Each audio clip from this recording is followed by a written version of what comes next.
لفظ خوش گفتن خوش از گر شخص عادت میکند، جسم و جان کس ز حرف دوست راحت میکند. در حضور دوستان گویند سخنهای لطیف، خنده هم درست انسان را طبابت میکند.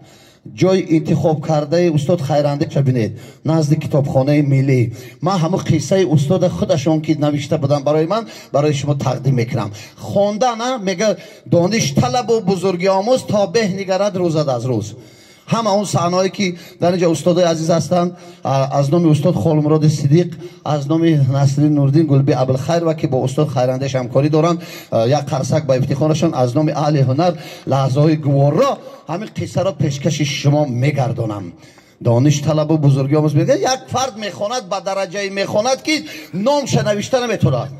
بازی جوانای ما ببینید زبان خارجی میخونن، زبان روسی کم کم همش میدونه. ها دانشجو هم تلفنات هم قبیلگی باور کنیم خیلی دل ما شما پره کی برای که قفای همین تلفن با نوار گرفته شما دیگه همین قریب بخشیشو بعضی شما صورت پرست دیگه فقط تلفن قد ببینید. یعنی چیزا انا اون وقت هم خیلی یک جوان با درجه میخونه که حرف نمیدونه، نامش نوشته نمیتونه. همین خیلی مکتب تمام یک چند وقت دیگه میگره یا روز چیز نیست.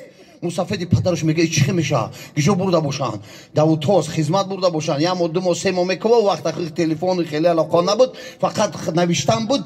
سه مو میگذره یک خط میبیو مسافد در اوقات میگیره میکشو هم خیلی نگاه میکنه همین تا میگی نه مرغوی ایدری او برو اومدگی نه یگان حرف راسته نه یگان املای نه یگان خطای پیشی همسایه پیشی وای همسایه پیشی همسایه یک ده را میگردونه یگان کس نمیگه که همین جوان گیجو دای چی گپای.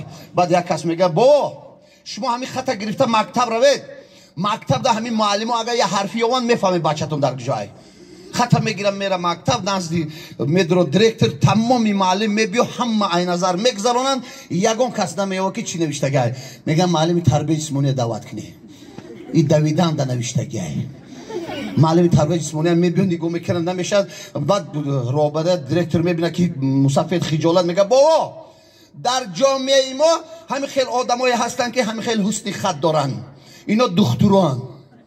شما همین خطگیری دخترخانه روید مسافر خطا میگیره میره دخترخانه میدره نزد سر دکتر تمام دکتر را دعوت میکنه نیرو پتالوید میشه پتالوید تراپی همه نظر میگذارن یگون کس یگون حرف نمیوه.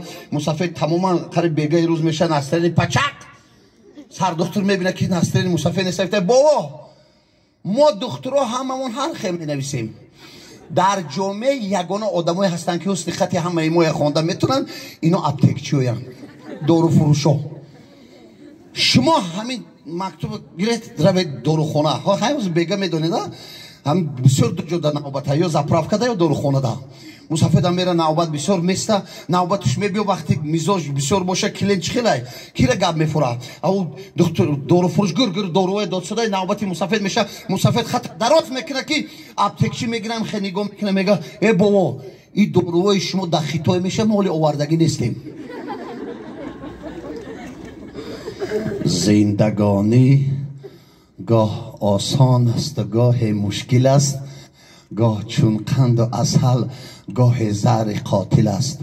تلخ و شیرین هرچی می آید به نوبت بگذرد، شکر قسمت میکند هر کس اگر ناقابل است. زندگانی می رود همواره چون آبی روان، هر کس دنیا بیخبر باشد فقط در ساحل است. دانش در دل چراغ روشن است، استاد خیراندهش اندیشه کرد هر کس دانش نمی آموزد اون ناکامل است. خیریت یک قرصه مجبور زدید همین غزل خواندگی ما استاد خیراندهش برات چیکار. سلامت باشید در خاندان همه ما شما خنده باشد. مهربانی به دیدار شما استادای عزیز. خوش آمدید استاد. رحمت کلام. انتخاب کردگیتون بسیار عجیب. یک جر شوید خنده شوید. یک جر شوید پرتر اونجا زیاد میشه.